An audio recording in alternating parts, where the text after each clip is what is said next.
자, 지금 대선 판세가 그냥 외관상으로 보면 국민의 동당이 많이 이기고 거수기당이 좀 뒤처져서 따라가는, 그래서 쉽게 대선 양상이 12월 달에 오면 역전될 거라 하는 부분이 역전되지 않고 가는 모양새처럼 보이기도 합니다. 그런데 실제 이 지지율의 격차가 어떻게 지금 되어 가느냐. 냉정하게 보면 3% 플러스 마이너스 한 2 정도의 차이로 지금 여론조사가 근접해 들어가고 있습니다. 실제로 널뛰듯이 갑자기 이재명이 한 주 만에 역전시키면 이건 조작된 거죠.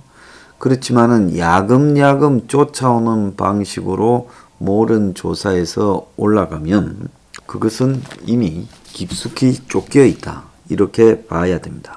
자, 여론조사를 대부분을 보수 지지층은 부정하지만은 델리안이 하는 여론조사 공정료, 여기는 기독교 계통의 여론조사고 정권 초반에 이 좌파 계열한테 굉장히 많은 비판을 받았던 여론조사회사입니다.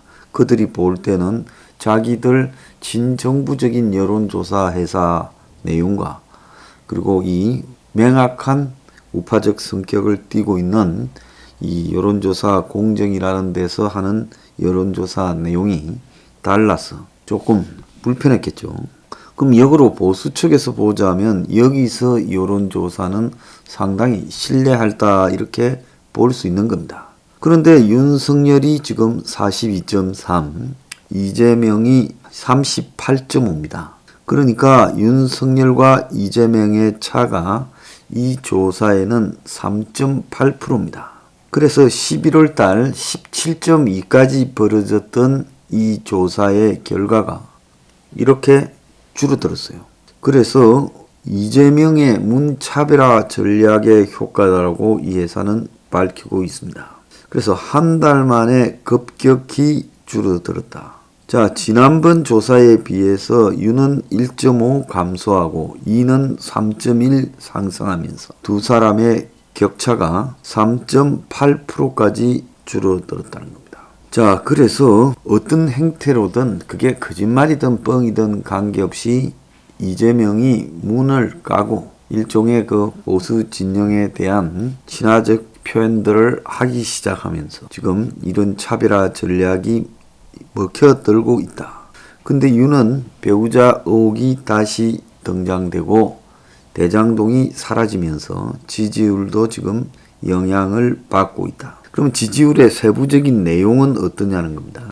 유는 서울 TK, PK, 충청에서 우세하고 이재명은 경기, 인천, 호남에서 우세하고 40대는 이재명이 우세하고 60대 이상은 윤석열이 우세하고 20대, 30대, 50대에서는 접전이다라고 나오고 있습니다. 그래서 20대에서 보면 만 18세 이상 20대에서는 윤 37.6, 이 32.1, 30대에서는 윤 35.5, 이 38.5, 50대에서는 윤 41.5, 이 43.8입니다. 그래서 지금 30대, 50대에서는 윤이 지고 있어요. 자, 40대는 이재명이가 53%로 과반을 넘었고 60대 이상에서는 윤이 54.2로 과반을 넘었습니다. 자, 그래서 20대, 30대, 40대, 50대 지지가 상당히 아슬아슬한 상황이 되어가고 있고 조사마다 늘을 띄는 형태로 바뀌고 있다. 그런데 30대, 50대에서도 근소하게 지고 있고 20대에서 근소하게 이기고 있다. 자, 윤은 지금 한 치 앞도 내다볼 수 없는 그야말로 내일 모레 추격당해도 이상하지 않은 상황에 몰려 있다라는 게 정확한 판단이라고 봐야 됩니다. 자, 양측의 선대위가 구성이 되었으면 그 선대위 구성한다고 윤이 한 달을 난리치고 그리고 결국은 족보대로 김종인, 이준석, 김병준, 김한길까지 다 등장했는데 지지율이 왜 이런가 하는 겁니다. 자, 한국사회여론연구소가 TBS 상대로 해서 어제 나왔던 여론조사에 윤희 42, 이재명 40.6, 1.4%로 이렇게 붙었습니다. 자, 어제 나왔던 리얼미터 오마이뉴스 조사, 이거는 지금 샘플이 상당히 많아요. 3043명 조사에서 윤희 45.2, 이재명이 39.7. 그래서 두 사람의 격차가 5.5까지 지금 붙었는데 윤희 1.2, 이재명이 2.2가 각각 올라서 지난주에 6.5 차이에서 1%가 줄어서 5.5라는 겁니다. 자, 한 달 전에 두 사람 격차는 12%에서 지금 5.5라는 겁니다. 그래서 두 쪽 다 지금 선대위를 띄워서 표들이 결집하고 있는 양상에서 지지율 격차가 좁아지고 있다. 그렇게 본다면 윤 측은 지금 악재를 다 털고도 이재명과의 격차를 벌리지 못하고 쫓기고 있는 형국이다. 이렇게 봐야 됩니다. 그런데 이것은 실제로 쫓아가는 쪽이 낫지 쫓기고 있는 것은 매우 불길하죠. 그것도 많이 이기고 있다가 쫓긴다는 것은 암울한 징조를 나타내기도 합니다. 근데 지금 저 동당의 기본적 문제는 후보가 잘 보이지 않고 이준석이하고 김종인의 메시지와 모습들이 연출되고 있다. 그래서 겉으로 보면 지금 삼두체제, 윤석열, 김종인, 이준석 이렇게 삼두체제인데 실제로 보면 목소리가 나가는 거는 이준석과 김종인 이야기가 많이 나가고 윤은 잘 보이지 않는다는 겁니다. 윤은 소상공인 50조 보상을 말했는데 김은 그걸로 부족하다 100조 원대 하자니까. 그러니까 이재명이가 당장 지금 이 부분을 토론하자니까 김은 당선된 이후의 이야기다라고 하고 지금 윤석열은 이 부분을 추경을 하자라고 이야기를 하고 있습니다. 자, 윤은 50조에 대해서 추경을 해야 된다고 김은 100조에 대해서 논의를 하자라는 민주당과의 부분에서 잘라냈어요. 그건 되고 난 이후의 이야기다. 김이 던진 부분이 지금 윤과 충돌하는 모양새입니다. 최근에 이준석이 윤을 끌고 이런저런 행사를 다니는데 한 문화예술인 청년 간담회에서 윤이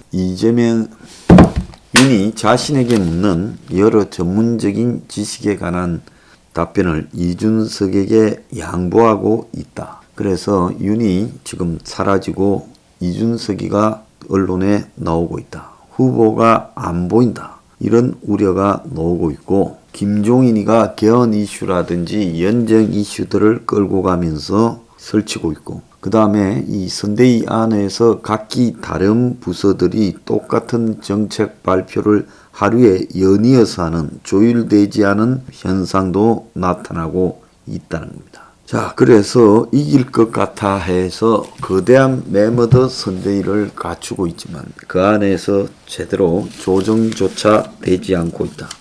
윤은 어제 부동산 문제와 관련해서 강북의 재건축 현장을 찾아서 공급을 늘려 집값을 안정시키겠다. 그래서 재건축 정비기간을 2년으로 줄인 신속 정비구역을 오세훈 서울시장과 방문을 했습니다.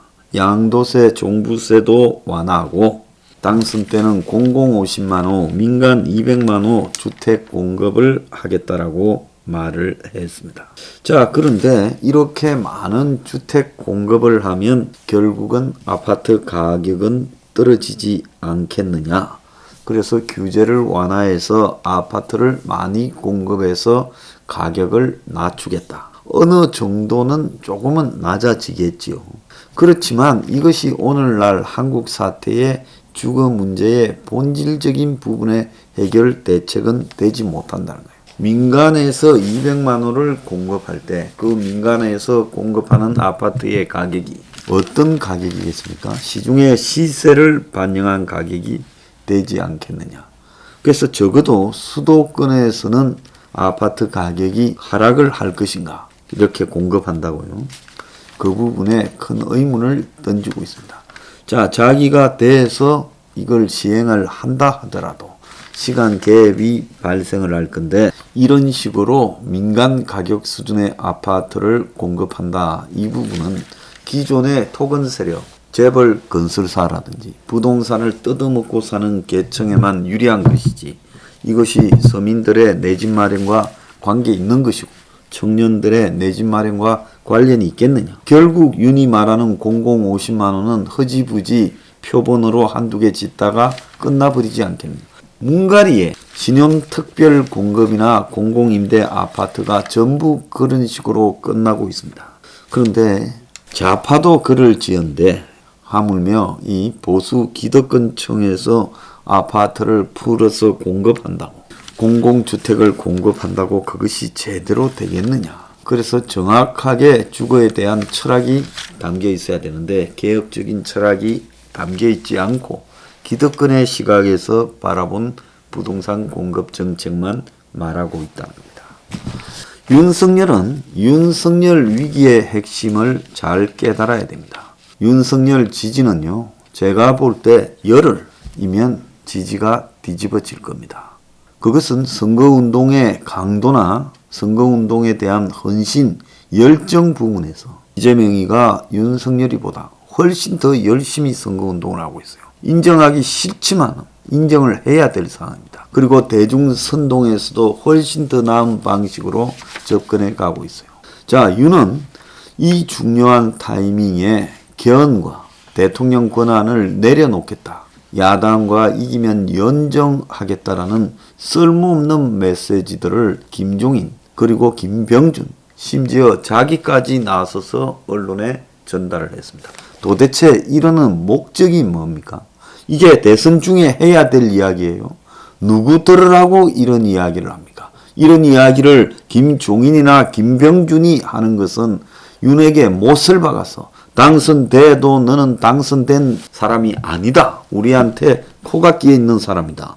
이런 이야기를 하고 싶겠죠. 어제 어떤 분이 저도 들은 이야기를 올렸더라고요. 그 올린 이야기가 뭐냐? 자, 의미심장한 이야기입니다.